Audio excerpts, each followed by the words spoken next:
One of the new solutions that we've added into Enroute is a feed rate calculator to assist with determining the feed rate for a specific type of tool in a specific material.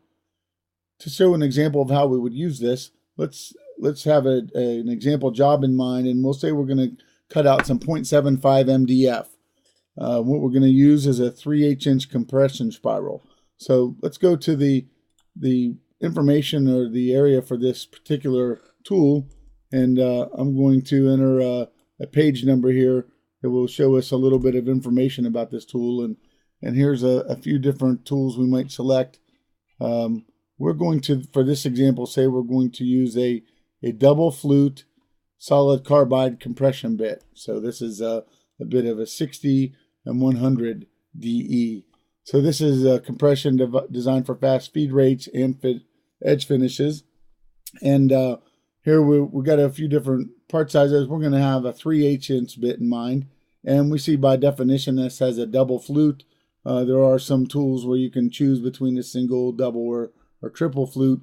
But for this specific tool, it just comes as a double flute. All right, so now that we know our tool, let's go look up a little bit about the tool information here. And if we zoom in here a little bit, we'll see for this specific tool, 60 by 100 DE, they're recommending for 1 times the diameter a feed rate or a chip rate for the 3/8 inch tool of 0.014 to 0.016. So this is going to be if we cut to a depth that equals the diameter, which is 0.375. If we look up here, that'll tell us if we're going to double this, we might want to reduce this by about 25%. So that's one of the variables we're going to keep in mind. Now, getting back now to our feed rate calculator, if we have a chip load of 0.014 at the lower end, and this is going to be in inches, we go an RPM of 18,000 RPMs, and we have 2 flutes here.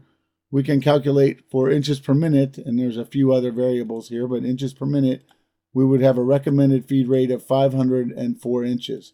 So this is going to give us some information. Now, if we wanted to go to the higher end of the recommended chip load values, we could go up to 576. If we wanted to decrease and even increase our RPMs, we could increase our feed rate a little bit. But keeping in mind, if we're going to double the diameter in terms of cut depth, we would need to reduce this by 0.5 or by 20%. So we would reduce in this case by about 140. So it would go about 540 inches per minute to stay with the recommended feed rate of this particular tool manufacturer. So using your chip load values, RPMs, and the number of flutes, you can get a good recommended feed rate. And this is based upon the specific information of the tool provided by the tool manufacturer. But it's a handy way to access a feed rate calculator and enter this information and get a recommended feed rate.